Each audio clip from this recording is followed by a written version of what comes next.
عليه الصلاة والسلام بسلموا بلو يمنوا የነበሩ علفهم الله سبحانه وتعالى يلمنوا ከነበሩ ሰዎች መካከል የተወሰኑ ሰዎች ወደዚህ ወደ እስልምና ወደ ሐቅ ወደ ተውሂድ መቀላቀላቸው በዚህ የእስላም ብርሃን ጉዞ ላይ ሌላ አሻራ ሌላ ምዕራፍ ያስመዘገበ መሄዱን ጀምረናል። ከነዛ ውስጥ የመጀመሪያው ያየነው ሐምዛ ብን አብዱል ሙጠሊብ ወደ እስልምና የገባበትን በተወሰነ ደረጃ አይተናል ማለት ነው። ዛሬ የምንጀምረው እስልምና ታሪክ ውስጥ ትልቅ ቦታ ያለው በጃሂልያ ውስጥም ከእስላም በፊት በነበረው ህይወቱም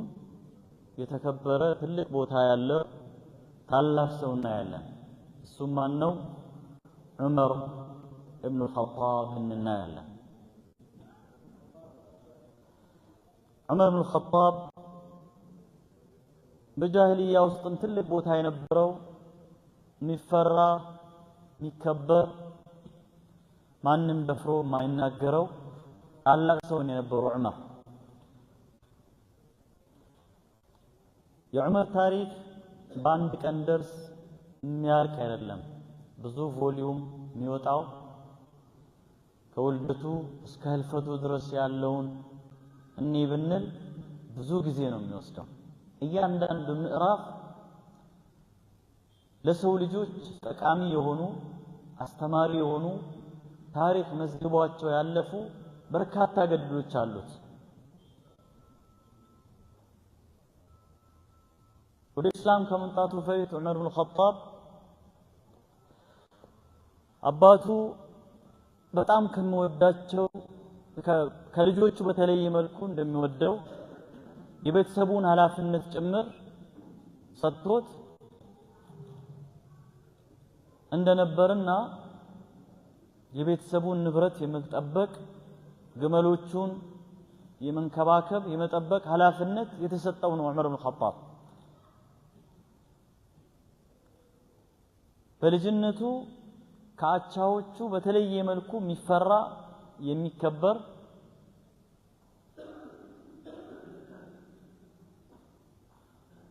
ማንም ሰው የማይዳፈረው ታላቅ ሰው ነው የነበረው።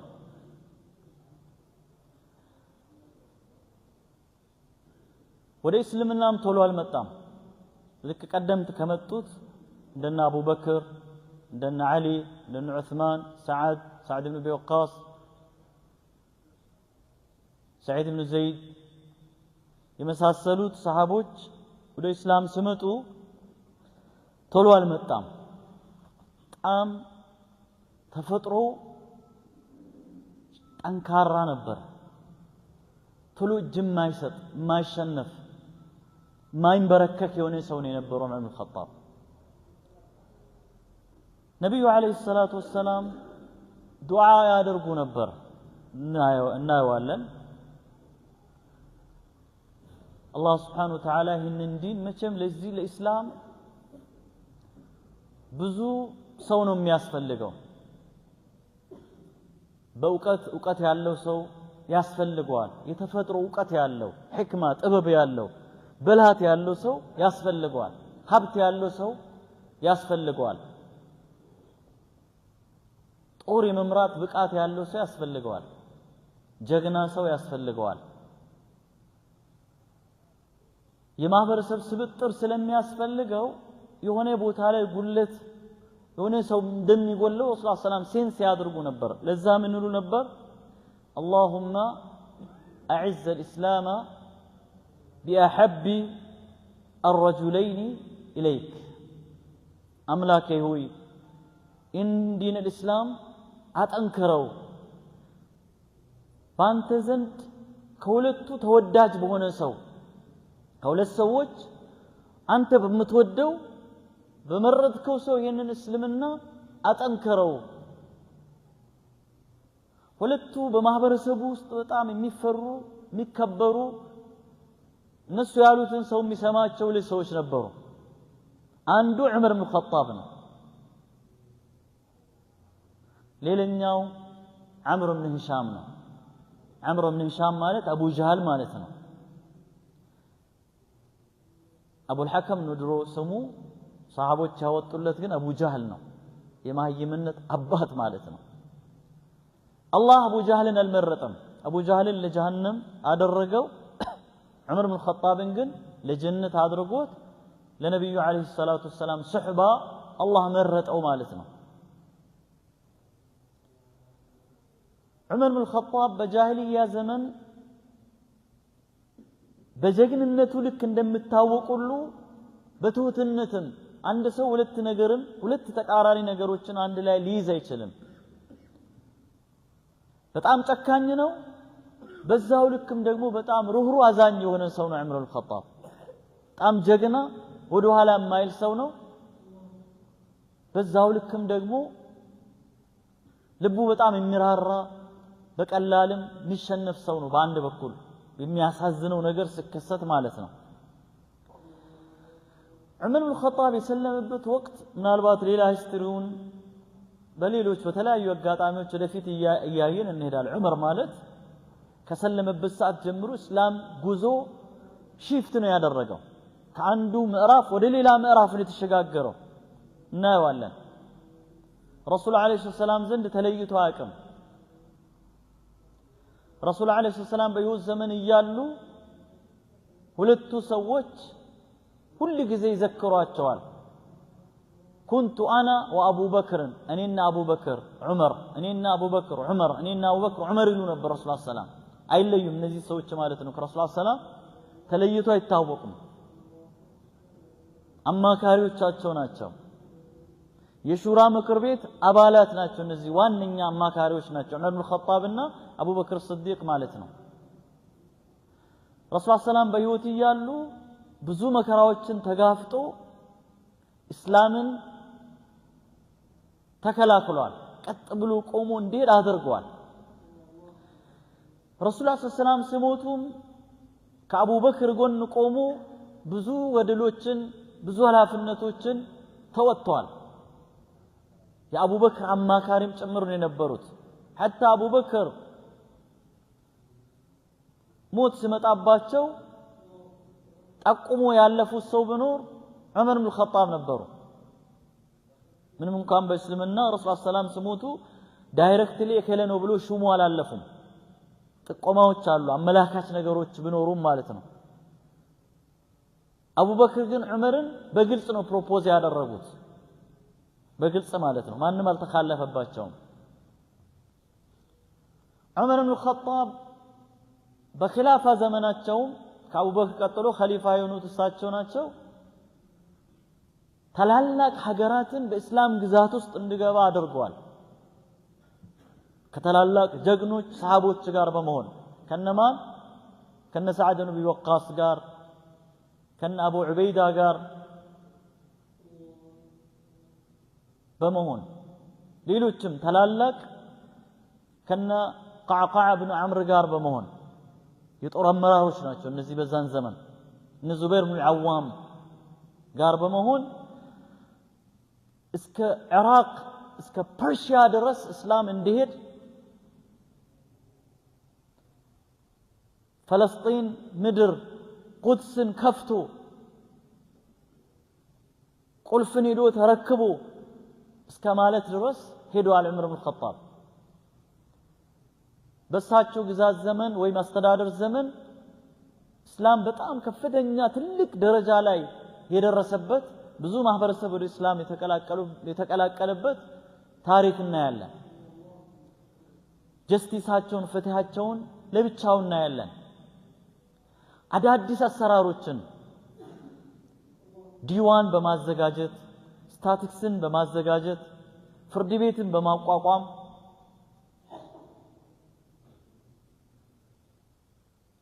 ብዙ በእስላም ውስጥ የሚመዘገብ ብዙ ታሪክ አላቸው ዑመር ኢብኑ ኸጣብ ማለት ነው የአመራራቸው በጣም ለየት የሚያደርግ ብዙ ነገር አለ ታላላቅ ሰዎች እንደው አይነኳቸው የሚባሉ ሰዎችን ከስልጣናቸው በማንሳት በቦታቸው ሌላ ሰው በመተካት እነ ኻሊድ ኢብኑ ወሊድን ማለት ነው። ያ ምናልባት ዝርዝር ውስጥ ስንገባ ሌላ ጊዜ ራሱን የቻለ ደርስ ስለሆነ የምናየው ጉዳይ ይሆናል ማለት ነው። ከአላህ Subhanahu Wa Ta'ala ጋር ያላቸው ቁርኝትም ቀላል ነገር አይደለም። ዑመር ኢብኑ ኸጣብ ምናሉ ሶስት ነገሮችን አስቤ አላህ የኔ ሐሳብ የሚገጥም ነገርን አድርጓል ይላሉ። ማንም ሰሃባ እንደዚህ አይነት ነገር አልነበረውም። ከኡመቴ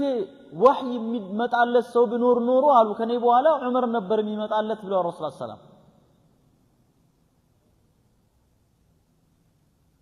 ሸይጣን ዑመር የገባበት መንገድ አይገባም። ዑመር በዚህ ከሄደ ሸይጣን በዚህ በሌላ አቅጣጫ ነው የሚሄደው። በፍጹም አይገባም በሱ መስመር ላይ። እሱን አላህ ገጥሞት ብዙ ቁርአን አያዎች ዑመር ያሉት ሐሳብን በመደገፍ አውርደዋል ማለት ነው።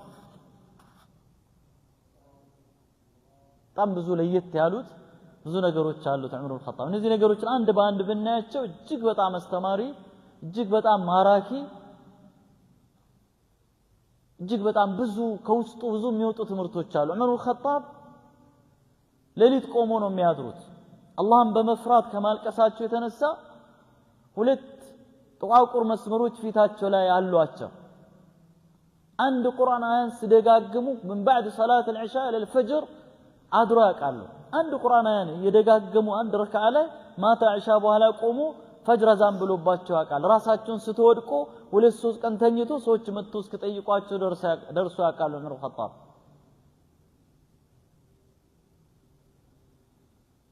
ዑመር ማለት በጣም በሰሃቦች ዘንድም ትልቅ ፍቅር ትልቅ ቦታ ያላቸው ነብዩ አለይሂ ሰላም ዘንድም ትልቅ ቦታ ትልቅ ፍቅር ያላቸው ታላቅ ሰው በአላህ Subhanahu Wa Ta'ala ላይ ውሉንታን የማይፈሩ እጃቸውን ድረስ እስከመጠቀም የሚሄዱ ታላቅ ሰው ነበሩ ዑመር ኢብኑ ኸጣብ። የጀግንነታቸው ብዛት አንድ በቃ እስላም ላይ የሆነ ነገር በደልን ጥፋትን ሲፈጽም አንድ ነገር ሲያዩ ምሉት ዳዕኒ አቅጣዕ ዑኑቀሁ ነው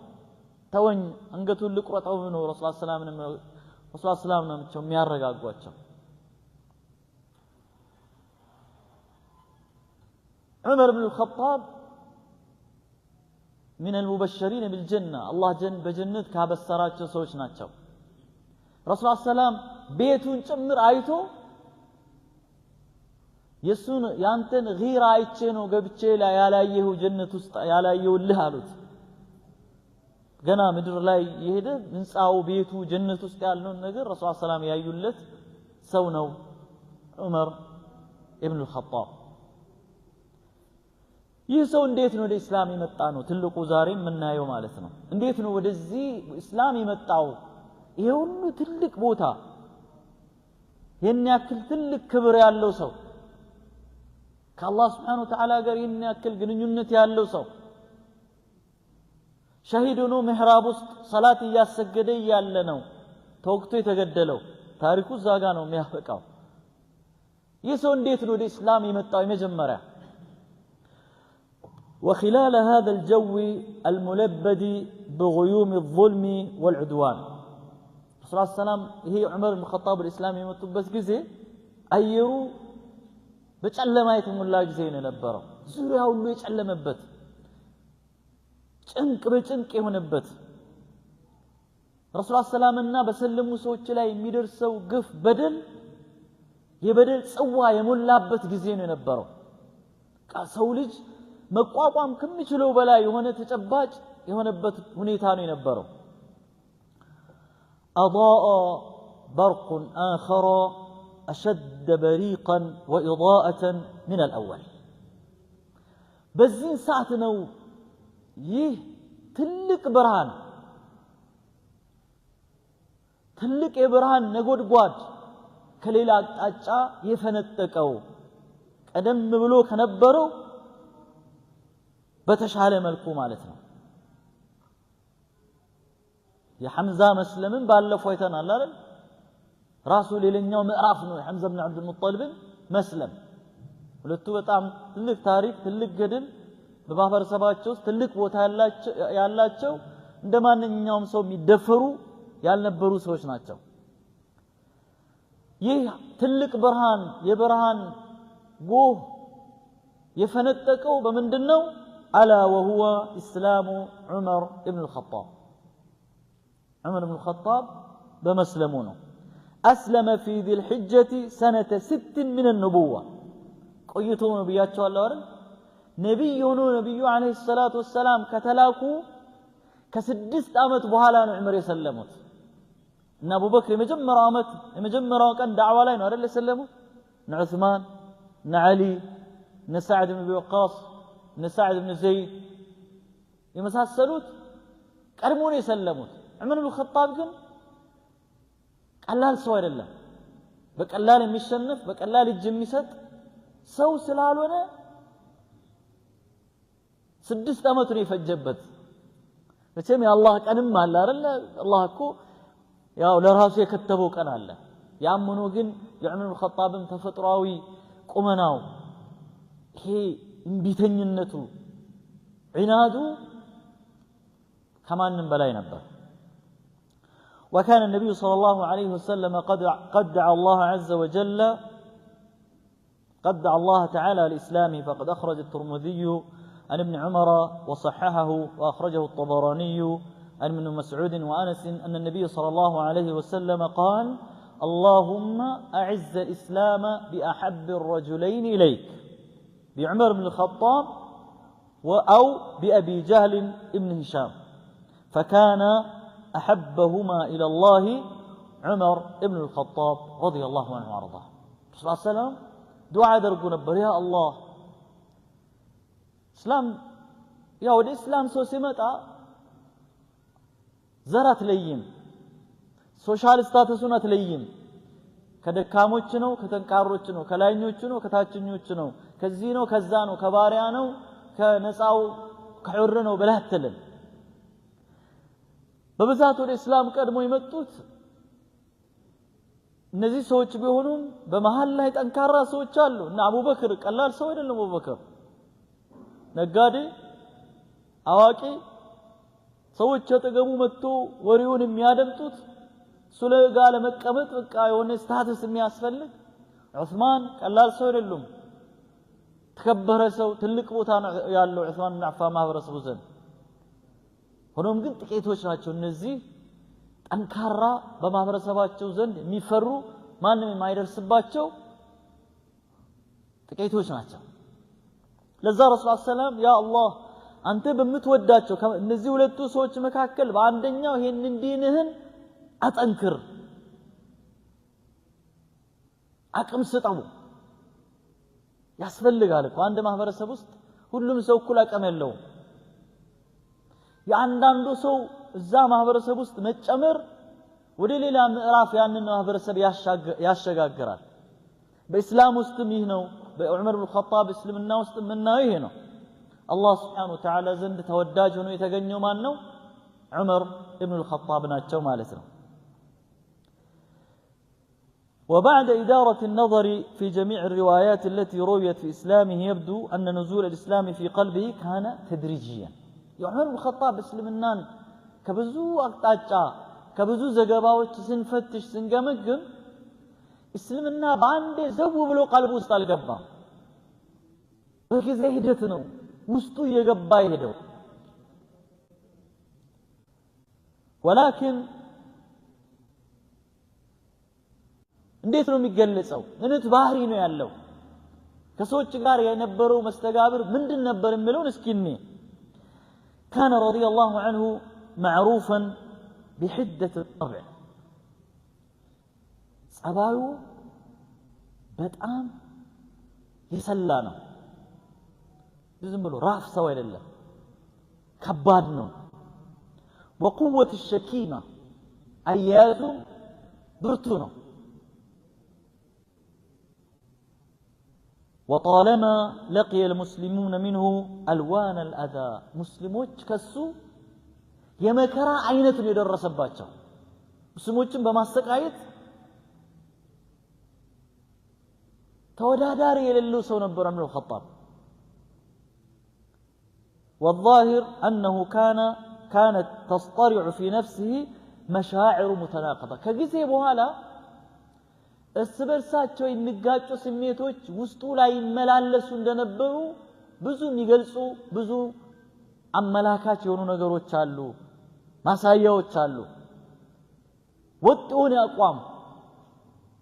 እንደሌለውና ስለ እስላም እየሰማ በሄደ ቁጥር ከራሱ ጋር እንዴት እየተጋጨ ከራሱ ጋር እንዴት እየተላተመ ይሄድ እንደነበር የሚያሳዩ ብዙ ነገሮች አሉ አንደኛው ውስጡ ላይ ያለው ምንድነው ካለን احترامه للتقاليد التي سنها الآباء والأجداد وتحمسه لها قدمت ወላጆችን መንገድ ዘልማት አባቶች አያቶች ቀድመ አያቶች የመጡበት የሄዱበት መንገድን ማክበሩ ነው ከዛ መላቀቅ አለ መፈለጉ ነው ዑመር ያ ይጎትተዋል ምክንያቱም አንድ ማህበረሰብ ጎሳ ውስጥ እኮ ተደማጭ መሪ ቦታ መስጠት ስትሆን የማህበረሰቡ ተቃሊድ የማህበረሰቡ ዘዬ የማህበረሰቡ አኗኗር የማህበረሰቡ አስተሳሰብ ተጽዕኖ ያሳድርባል ዑመር የዛ ነገር ሰለባ ነው ይሄ አንደኛው ማለት ነው ይሄ በቃ እንዴት አባቶቻችን ለዘመናት የኖሩበት መንገድ አባቶቻችን ሲያደርጉ የነበሩት የሆነ መንገድ የቀደምት ወላጆቻችን መንገድ እንዴት ይሄንን አስከብረን ይሄን ክብር አስጠብቀን መሄድ አለብን የሚል አንደኛው ውስጡ ላይ ያለው ስሜት ነው ከዚህ በተቃራኒ ደግሞ ሌላ ከዚህ ጋር የሚላተም ከዚህ ጋር አብሮ ማሄድ ደግሞ ስሜት ውስጡ ላይ ዴቨሎፕ ያደረገ መጣ ያደገ መጣ እሱ ምንድነው ثم الشكوك التي كانت تساوره كأي عاقل عمر عقل له جامد አይደለም በተፈጥሮ ይሁን ዝግ የሆነ ሐሳብን የማይቀበል ሌላ ሐሳብን የማይሰማ ጆሮን ደፍኖ የሚሄድ ተፈጥሮ ያለው ሰው አይደለም ያዳምጣል ይሰማል እንደማንኛውም በሳል ሰው አኺር የሆነ የአእምሮ ባልተቤት እንደሆነ ሰው ደግሞ ጥርጣሬ ውስጥ ላይ ይሄዳል ውስጡን ይሳሰዋል ጥርጣሬ في أن ما يدعو إليه الإسلام قد يكون أجل وأزكى من غيره يسلم النام بتعبت توحيد عبادة الله اللي بتشا مجزات كشرك مطرات لا الله سبحانه وتعالى بتشا مجزات يملون نجر دغمو ያንን አስተሳሰቡን ይሸረሽልበታል ከዛ አስተሳሰቡ ለዘመናት የኖረበት የአባቶች የወላጆች ብሎ የሚለው ነገር ደግሞ ይወጣጭቅበታል ከሱ ጋር ይላተምበታል ولهذا ما إن يثور حتى يخور بدو استساسب بجاهلية لأباتوش موغن أباتوش يمتبتن حيمانوتن وقنوا مياز سيابلو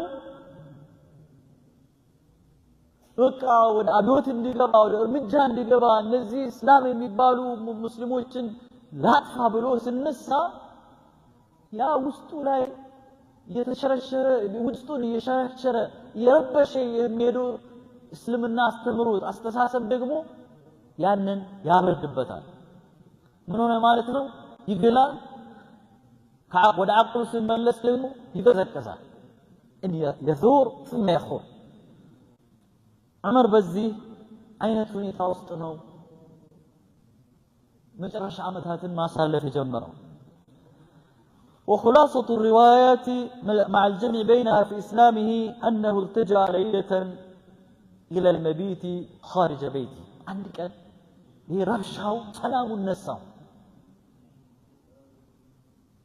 ذاك أستي كبيت وتجي لدر زاري